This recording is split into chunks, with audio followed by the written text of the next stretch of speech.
April 1945. As Berlin collapsed above him, Adolf Hitler spent his final days buried in a bunker, planning not just his death, but a carefully staged descent into darkness. You think you know how it ended, but the truth is far stranger. From poisoned dogs to fake skulls and secrets buried for decades, here are 10 shocking facts about Hitler's last days, each more disturbing than the last. Number 1. A wedding amidst ruins. In the early hours of April 29, 1945, while Soviet artillery thundered above and the Third Reich collapsed in flames, Adolf Hitler and Eva Braun were married in the Führerbunker.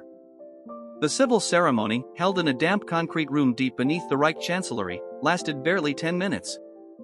Among the few witnesses were Joseph Goebbels and Martin Bormann, and the official who conducted the proceedings was a minor Nazi bureaucrat named Walter Wagner.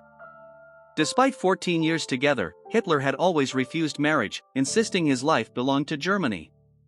But in his final hours, surrounded by ruin, he changed his mind. After the ceremony, they toasted with cheap sparkling wine and shared a quiet breakfast. Hitler then handed Eva a cyanide capsule. She changed into a black dress Hitler had forbidden white, and they sat together in eerie silence. Why did he finally marry her on the brink of death? Was it an act of love, or just one last theatrical gesture? Number 2. Testing poison on his beloved dog. Only hours after the wedding, Hitler ordered his personal physician, Dr. Werner Hasse, to administer a cyanide capsule not to himself, but to his beloved German shepherd, Blondie. The dog had accompanied Hitler everywhere and even slept beside him in the bunker. But Hitler, growing increasingly paranoid, no longer trusted the SS-issued capsules after learning that Himmler was secretly negotiating surrender. As witnesses watched in stunned silence, Blondie collapsed and died at Hitler's feet. Moments later, her puppies and several other dogs in the bunker were shot by SS handler Fritz Tornow. Hitler said almost nothing, showing no visible reaction to the scene. What does it say about his mental state, that even the creature he loved most was sacrificed to paranoia? Could this have been the moment when even he realized that nothing, and no one, would survive? Number 3. A final meal of noodles and despair. On April 30th, just hours before taking his own life, Hitler sat down to what would become his final meal, plain spaghetti, without meat or seasoning, accompanied by a cabbage and raisin salad. As a strict vegetarian, he avoided all animal products, even in his last moments. The meal was prepared and served by his cook, Constanze Manzierli, and quietly shared with Eva Braun and 2 secretaries, Gerda Christian and Traudl Junge. Witnesses later described the atmosphere as heavy and surreal, with the occasional tremor from distant artillery breaking the silence. Hitler ate very little and spoke even less. After the meal, he distributed cyanide capsules to trusted aides and quietly returned to his study, where he would later end his life. Even in his final hours, he clung to routine, as if refusing to acknowledge the full scale of the destruction he had brought upon the world. Number 4. The burned corpses confused everyone. Sometime around 3:30 p.m., a single gunshot echoed through the bunker. When Heinz Lang, Hitler's valet, and Martin Bormann entered the study, they found Hitler seated on a sofa with a bullet wound to the temple. Eva Braun lay beside him, lifeless from a cyanide capsule. Following Hitler's explicit orders, their bodies were carried up a narrow staircase to the garden courtyard.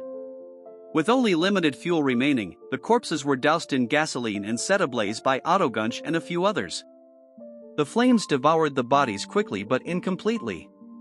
When Soviet troops reached the site a few days later, they found charred remains, but could not immediately confirm the identities. The confusion sparked international headlines and, soon, countless conspiracy theories. In the absence of clarity, people began to ask the impossible: what if Hitler had escaped? Number 5. Soviet disinformation fueled Hitler's survival myths. Although Soviet soldiers recovered the remains and had good reason to believe Hitler was dead, Joseph Stalin made a deliberate decision to keep the truth from the public and even from his Western allies. At the Potsdam conference that summer, he told US President Harry Truman that Hitler might still be alive. Soviet reports released to the media gave contradictory accounts of Hitler's fate, with some even suggesting he had fled to Argentina or Spain. Behind closed doors, the Kremlin compiled a secret file titled Operation Myth, containing hundreds of pages of autopsy notes, interrogations, and analysis. But by then, the damage was done. The confusion gave birth to decades of rumors, books, and tabloid claims. What began as wartime secrecy had become Cold War misinformation, and the world was left wondering whether Hitler had truly perished in Berlin. Number 6. His teeth solved the mystery decades later. It wasn't until 2018 that the mystery of Hitler's death was conclusively solved, not by eyewitnesses or secret files, but by his teeth. A team of French forensic scientists, led by Dr. Philippe Charlier, was given access to a set of dental remains held in Russian archives since 1945. The jawbone and prosthetic teeth matched Hitler's known dental records exactly, including gold crowns, a distinctive bridge, and a notably decayed molar. Kathy Huserman, the dental assistant who had worked on Hitler's mouth for years, had memorized every details that lined up perfectly with the fragments. X-ray comparisons confirmed the match with scientific certainty. In the end, it was not a bullet, a document, or a confession that proved Hitler's death, but a few blackened teeth in a Soviet vault. Number 7. The wrong skull in Moscow. For decades, a skull fragment with a bullet hole, kept in Moscow and presented as Adolf Hitler's, was shown to journalists and researchers. It was considered one of the key pieces of physical evidence of his suicide. But in 2009, American scientists conducted a DNA test on the bone and revealed a stunning truth: the fragment belonged not to Hitler, but to a woman under the age of 40. Eva Braun was considered a possible match, but the bone didn't correspond to her either. The fragment may have come from an unidentified suicide victim found near the chancellery, but no one knows for sure. While the teeth still offer irrefutable proof, this error cast serious doubt on Soviet handling of the case and helped breathe new life into fringe theories about Hitler's survival.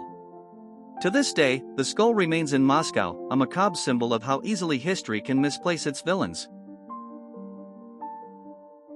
Number 8. A Nazi secretary imprisoned for her testimony. Kathy Huserman, the woman who helped identify Hitler's dental remains, should have been recognized for her accuracy and professionalism. Instead, she was abducted by the Soviets and sent to a labor camp. Her testimony, though crucial in confirming Hitler's identity, contradicted the Soviets' preferred narrative of ambiguity and doubt. After months of brutal interrogation in Moscow, she was convicted of aiding fascism and sentenced to 10 years in the Gulag. She returned to Germany in 1955, frail and silent, never speaking publicly again. Her story is a reminder that in the fog of war, truth-tellers often pay the highest price. Number 9. The Gobles Children, a cold-blooded family execution. On May 1, 1945, Joseph and Magda Gobles decided that their 6 children should not live in a world without National Socialism. The children, ranging in age from 4 to 12, were given sleeping pills and then cyanide capsules crushed in their mouths by Dr. Ludwig Stumpfegger and Magda herself. The names of the children, Helga, Hilda, Helmut, Holdine, Hedwig, and Heidrun, are now etched into one of the most horrifying chapters of the war's final days. Some reports suggest the eldest, Helga, resisted, and may have been physically forced. The Gobles then went to the garden courtyard, where they took their own lives. Even among the fanatics in the bunker, this act shocked many. One SS officer later said, "I believed in Hitler. But I could never understand how a mother could do that." Number 10. The air shaft that burned Hitler's body was hidden as a garden kiosk. The site where Hitler's body was burned was not an open courtyard or a ceremonial tomb. It was a disguised ventilation shaft, built to resemble a simple wooden kiosk, meant to blend into the Chancellery gardens. Soviet soldiers didn't even realize what it was when they arrived. After the war, the bunker was sealed and forgotten. By the 1960s, the area had become part of East Berlin's ordinary housing blocks. Children played there, and locals parked their cars just meters above where the bodies had once burned. Today, it's a plain gravel parking lot behind an apartment complex. No grand marker. Just a small, unobtrusive plaque behind some bushes that reads, "The Führerbunker was located near this site."